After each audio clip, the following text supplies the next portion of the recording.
입니다. 그래서 다시 이제 부동산 학계론에 관한 주제를 봐야 되는데요. 자, 먼저 제일 첫 번째 포인트, 부동산이 무엇이냐라고 해서 경제적 관점, 물리적 관점 또는 법제도적 관점 등에 대해서 논하고요. 부동산 학은 큰 의미는 없습니다. 그리고 나서 토지의 자연적 특성을 중심으로 살펴보시게 되겠고요. 그리고 또 하나가 부동산 활동이라는 개념. 그래서 이 부동산 활동에 있어서 특징이 될 만한 것이 부동산 업이라는 개념이 한 4, 5년에 한 번씩 구성이 되고 있었죠. 그 다음에 부동산 활동에 따른 토지의 분류는 거의 매년 한 문제가 구성이 되고요. 31대 문제 상당히 난이도 있게 구성이 된 바가 있습니다. 그 외에 한 4, 5년 역시 주기로 출제되는 것이 주택의 분류라는 개념. 이렇게 전체적인 내용을 보시게 될 텐데요. 먼저 부동산이라는 개념에 대해서 확인을 하겠습니다. 그래서 자, 우리가 부동산이 뭡니까? 라고 했을 때 보는 관점에 따라서 부동산은 보는 사람 입장에서 다른 의미로 다가서게 됩니다. 그래서 먼저 자, 부동산이라고 하는 거, 법제도적 개념의 부동산이라고 하는 거 뒤에서 보겠지만 토지와 그 정착물이라고 정의를 하게 됩니다. 물론 준부동산이라는 개념도 있을 수가 있는데 우리 시험과는 좀 거리가 있는 부분이고요. 그 다음에 이제 기술적 개념의 부동산 또는 이제 이걸 우리 시험 문제 구성할 때 두 가지 용어를 쓰게 돼요. 물리적 개념의 부동산이라는 용어를 쓰기도 하고 주로 쓰는 것이 기술적 개념의 부동산이라는 용어를 주로 쓰게 됩니다. 그리고 경제적 개념의 부동산이라고 해서 이걸 바라보는 관점이 이렇게 가는 거예요. 자, 일반인 경제학자도 아니고 법학자도 아니다 라고 했을 때 이 사람들에게 부동산을 보여주면은 이 사람들은 어떻게 반응을 하게 되느냐 라고 했을 때 자, 이렇게 반응을 하나 봐요. 그래서 어떤 사람은 토지나 등을 보게 되면 자연이라는 개념으로 해석을 하게 됩니다. 또 어떤 사람은요, 공간이라는 개념으로 해석을 하게 됩니다. 어떤 사람은 위치라는 개념으로 해석을 하게 됩니다. 또 어떤 사람은 이것을 환경이라고 해석을 하게 됩니다. 자연이 뭡니까? 공간이 뭡니까? 위치가 뭡니까? 환경이 뭡니까? 몰라요. 그냥 단어만 외우면 되는 거예요. 그래서 외우는 방법, 연공위안이라고 해서 자연, 공간, 위치, 환경이라고 해서 연공위안 이렇게 머리 글자 따서 외우셔야 됩니다. 그래서 자, 이 부분은 기술적 개념의 부동산 또는 물리적 개념의 부동산과 경제적 개념의 부동산을 비교하는 형식으로 출제가 되게 됩니다. 그래서 경제학자에게 부동산을 보여주게 되면 그 사람들은 이것을 자산이라는 개념으로 해석을 하게 됩니다. 그래서 현금도 자산이 될 테고요. 부동산도 자산이 될 테고 주식도 자산이 되겠죠. 어떤 분들은 아이들도 자산으로 해석하시는 분들도 있습니다. 그래서 어찌됐든 간에 경제학자 입장에서 부동산이라고 하는 것은 자산의 일종이다 이렇게 해석을 하게 됩니다. 두 번째, 자, 우리가 나중에 이제 위치 이런 것들을 공부할 때 현물 투자 이런 얘기를 하거든요. 현물 투자라고 하는 거. 자, 지금 이제 회사를 설립을 하게 됩니다. 근데 어떤 사람은 현금을 자 투자를 할 수가 있게 될 것이고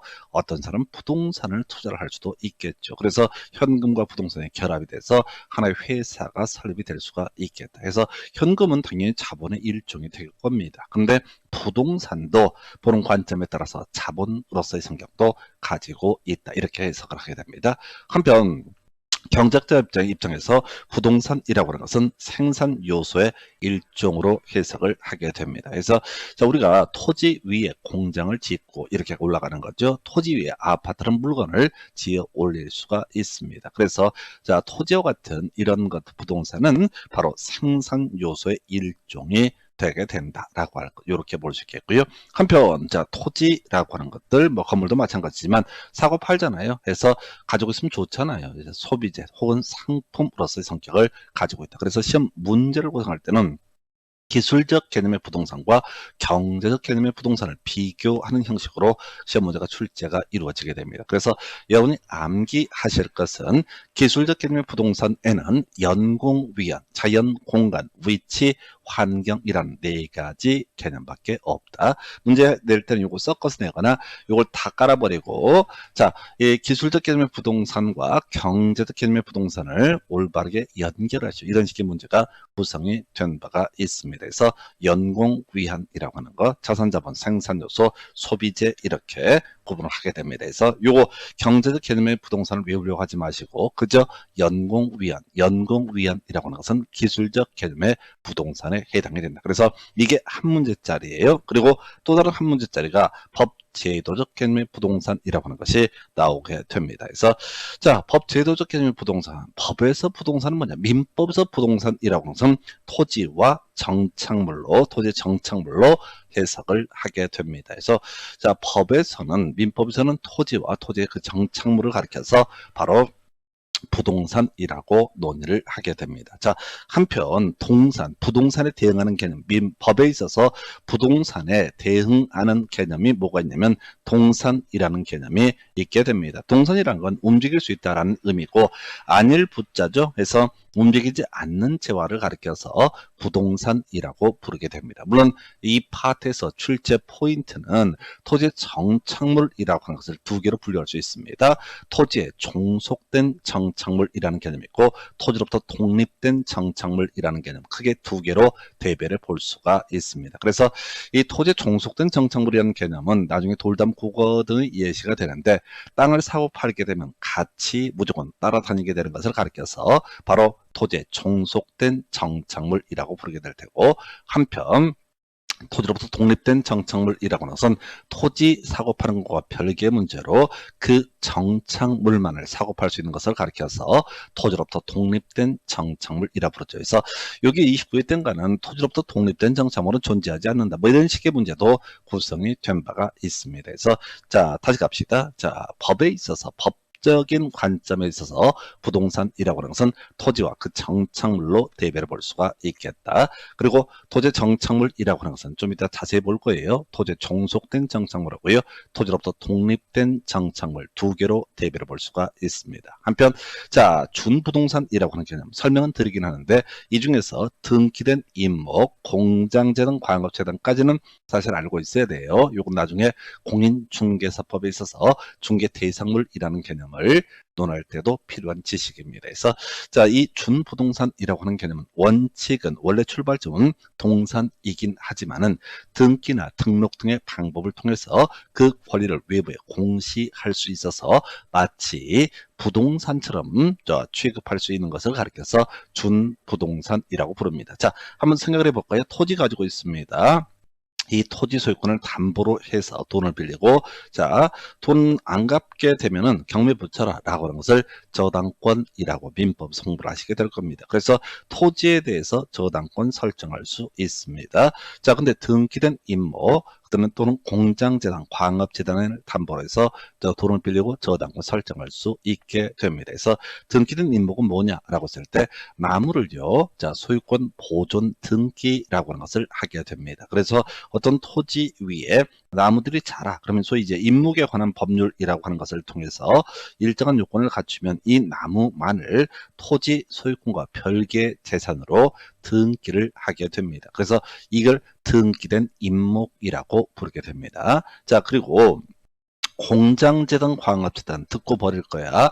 어렵긴 더럽게 어려운데 시험용으로는 큰 의미는 없는 거예요. 그래서 이 공장재단이라고 하는 것은 공장을 구성하는 자, 거기 설비, 건물, 토지를 묶어서 하나의 재산처럼 취급하게 되는 것을 공장재단, 이에 대해서 광업재단이라고 하는 것은 자, 우리가 광물을 캘 수 있는 광구라든가 광물을 채굴할 수 있는 각종 설비 이런 것들을 묶어서 하나의 재산처럼 취급하게 되는 것을 광업재단이라고 부르게 됩니다. 그래서 사실 자, 공장 안에 각종 비싼 설비들 있잖아요. 요거 담보로 돈 빌릴 때 공장재단이라는 개념이 필요하고 자, 광물을 채굴하는데 돈이 좀 필요해. 자, 그랬을 때 그걸 전체를 다 묶어서 하나의 재산으로 취급하는 것을 광업재단이라고 부르게 됩니다. 그 외 자동차, 비행기, 선박이라고 하는 것도 뭐 우리 가끔 뭐 광고 이런 거 보면 자동차 담보로 대출해 준다 이런 거 있지 않습니까? 비행기, 선박도 마찬가지가 되겠죠. 그래서 이런 것을 우리가 준부동산이라 부릅니다. 그럼 이제 부동산 학에 있어서 부동산 법제도 개념의 부동산이라는 것은 토지와 그 정착물 외에 준부동산까지도 법제도 개념의 부동산이라고 해석을 하게 됩니다. 자, 근데 이 파트의 출제 포인트는 뭐라고 그랬어요? 자, 토지로부터 독립된 정착물이냐 종속된 정착물이냐 이게 출제 이슈가 되게 된다. 그래서 토지로부터 토지에 종속된 정착물, 돌담 국어. 자, 우리 공간정보법 공부하실 때 국어라는 지목 한번 기억이 나셨으면 좋겠습니다. 인공적 수로, 소규모 수로라고 하는 것이 키워드가 됐던 것이 국어라는 개념이 되겠죠. 그래서 이 돌담 국어라고 하는 것은 땅 사고 팔게 되면 같이 딸려가는 거, 이런 식의 개념을 토지에 종속된 정착물이라고 부르게 됩니다. 한편 토지로부터 독립된 정착물 몇 개가 있네요. 건물, 명인 방법을 갖춘 수목 또는 농작물, 정당한 관원에 의해서 식재된 수목과 농작물, 또는 관원 없이 경작된 농작물 중에서 수확기에 이른 것, 뭐 이런 것들 우리 시험 문제에 나왔던 토지로부터 독립된 정착물에 해당이 되게 됩니다. 자, 건물부터 한번 예시를 한번 해볼까요? 뭐 별 내용 없습니다. 그래서 자, 갑이 A라는 토지를 소유하고 있다고 한번 하겠습니다. 자, 갑이 소유한 A라는 토지 위에, 자, 지금 누가 갑이 B라는 건물을 지었다 하십시다. 이 갑이 A라는 토지를, 자, 을한테 A라는 토지를 팔았다고 해서 건물도 같이 따라가는 거 아닙니다. 물론 계약을 통해서 건물까지 같이 묶어서 파는 것은 가능하지만 땅 팔았다고 해서 건물 자체가 같이 따라가는 거 아니다. 왜? 이 건물이라고 하는 것은 토지로부터 독립된 정착물에 해당이 되기 때문에. 그럼 이제 이런 논리라면 나머지 다 이해하실 수 있습니다.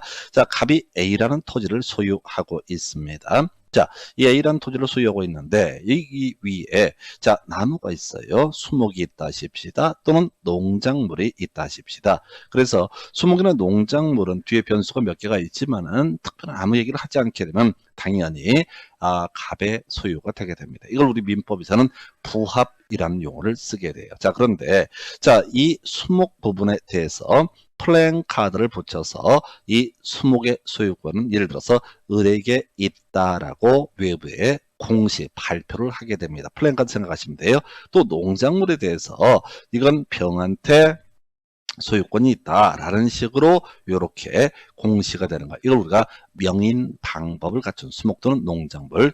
명인이란 게 뭐냐면 이름 명자 새길 인자 해서 지금은 플랜카드라는 개념이 있겠지만 옛날에는 나무에다가 이름을 썼어요. 나무에다 이름을 써서 이 수목의 소유권은 누구 것이다. 이 농작물의 소유권은 누구한테 있다라고 이렇게 외부에 공시를 하게 된다. 그러면 이 부분은 갑이 A라는 토지를 팔았을 때, 자, 정이라는 사람에게 토지를 팔았을 때 명인 방법을 통해서 공시가 되어 있다라면, 외부에 발표가 되어 있다라면 최소한 이 소유권은 자, 정한테 넘어가는 것은 아니다라고 할까 해서 가장 원시적인 형태로 어떤 소유권 등을 외부에 공시하는 수단이 명인 방법이라는 개념이 되게 됩니다. 자, 이거는 이제 바로 대응해서 볼 수 있는 게 아까 우리 등기된 임목이라는 개념이 있었죠. 그래서 이 등기된 임목은 등기부에, 자, 토지 소유권과 별개로, 자, 권리가 외부에 공시된 사례가 될 테고, 명인 방법이라고 하는 것은 좀 이제 아주 오래전 패턴이고 지금 요즘엔 거의 없죠. 다만 요즘에도 이슈가 될 수 있는 게 그런 경우이겠다. 이 수목, 뭐 정원수로 하십시다. 수목 정원수, 소유권 보존 듣기까지 안 해서. 그 다음에 농작물에 수박이 있다 하십시다. 그러면 이제 경우에 따라 이렇게 할 수 있다는 거지.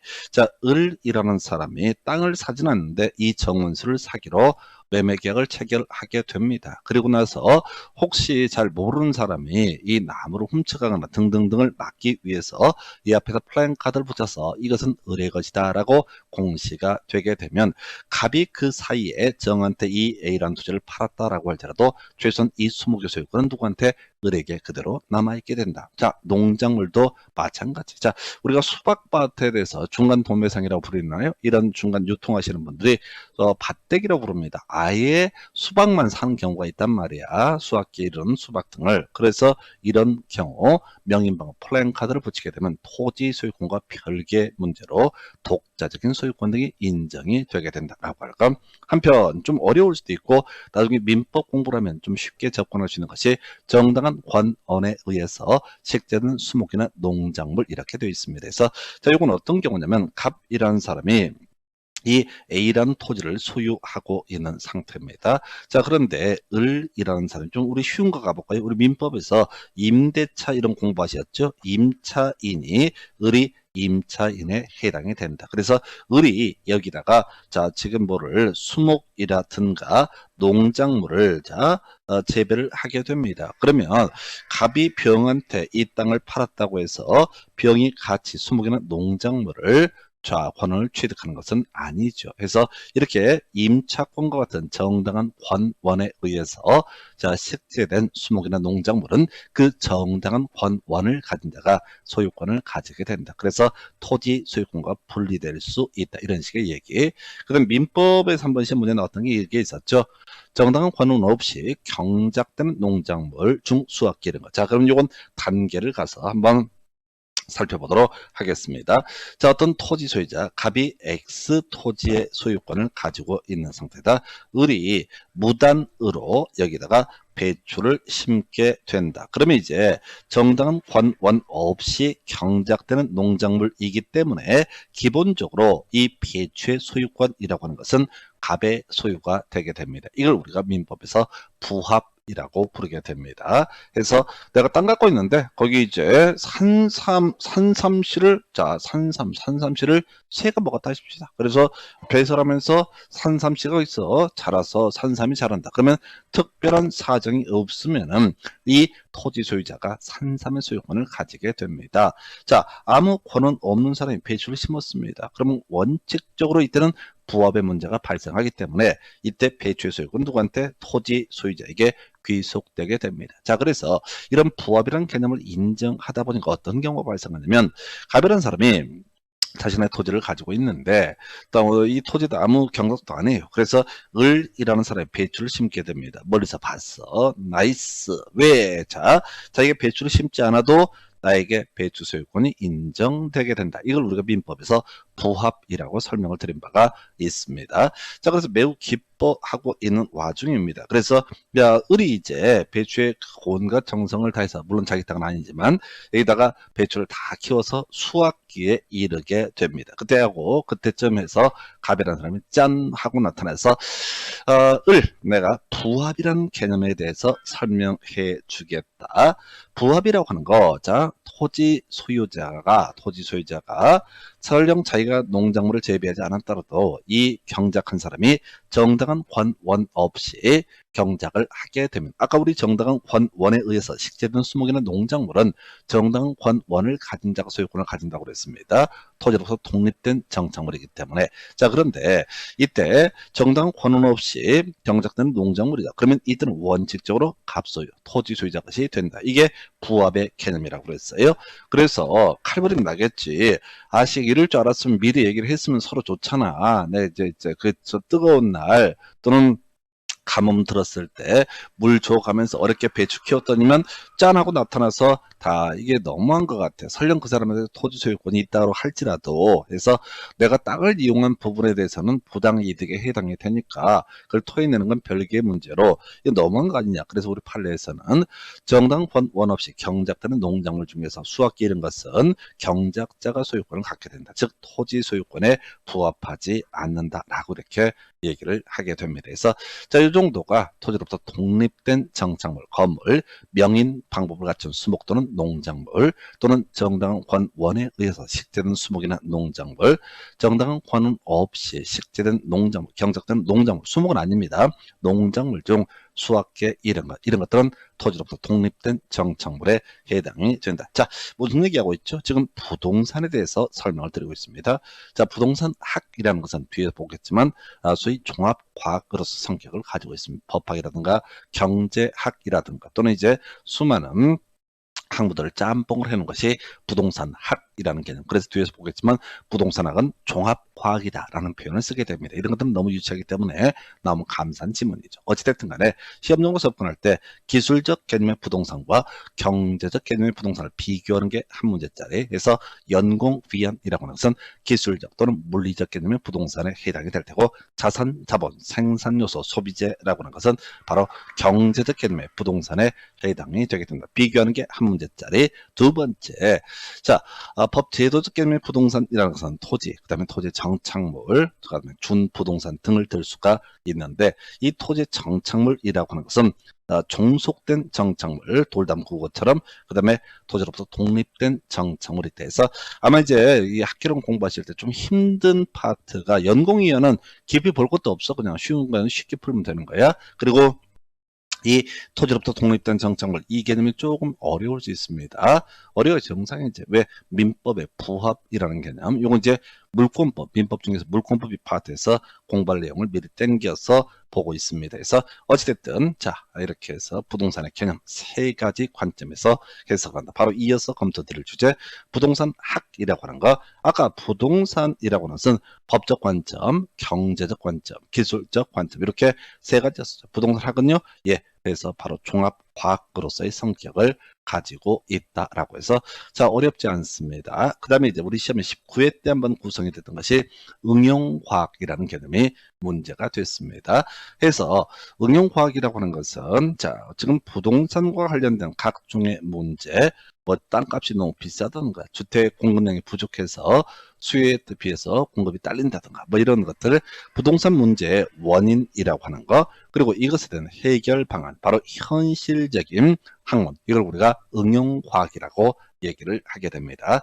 현실의 필요성 때문에 자 인정될 수 있는 학문, 이걸 우리가 응용과학이라고 부릅니다. 응용과학에 대응하는 표현은요, 순수과학이라고 해서 꼭 현실과 직결되지 아니한 학문을 가리켜서 자 순수과학이라는 용어를 쓰게 됩니다. 그래서 이 순수과학의 예시값으로 물리학, 지구과학 뭐 이런 것들이 과거에 논의가 됐습니다. 사실은 이제 물리학 정도는 모르겠지만은 뭐 지구과학 이런 것들도 지금 뭐 GPS니 뭐니 현실의 문제와 바로 직결되는 그런 느낌을 주는데, 하여튼 시험이다 보니까 부동산학은 응용과학이라고 하는 거, 현실의 문제를 원인을 분석하고 현실 해결 방안을 자 제시하는 그런 학문, 바로 이걸 응용과학이라고 부르게 됩니다.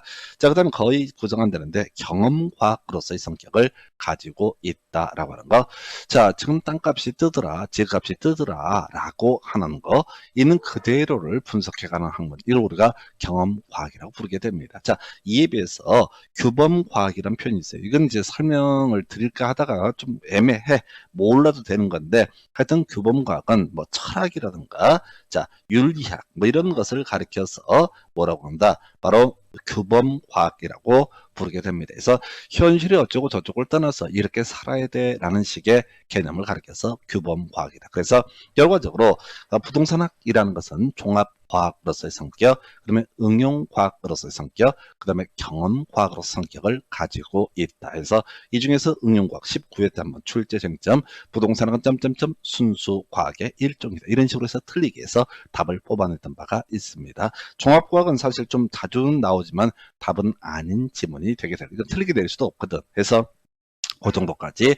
그 다음에 이제 부동산학의 일반 원칙이라고 해서, 자, 이건 사실 쓸데없는 소리를 하고 있는 겁니다. 부동산학을 연구해 갈 때 어떻게 할 것이냐, 뭐 이런 것을 가르쳐서 일반 원칙. 자, 13회 때입니다. 13회 때면 거의 20년 전에 한번 출제가 됐고, 최근에 한번 미친놈들이 한번 됐어요. 어쩔 수 없이 공부를 하게 되는데, 부동산학을 접근하는 방식, 부동산학을 공부하는 사람들이 어떤 자세를 견지를 해야 되느냐. 그래서 크게 총 4개가 있는데, 능률성의 원칙이라는 개념이 하나가 있겠고, 안전성의 원칙이라는 개념이 있게 된다. 그래서 요거는 이제 안전에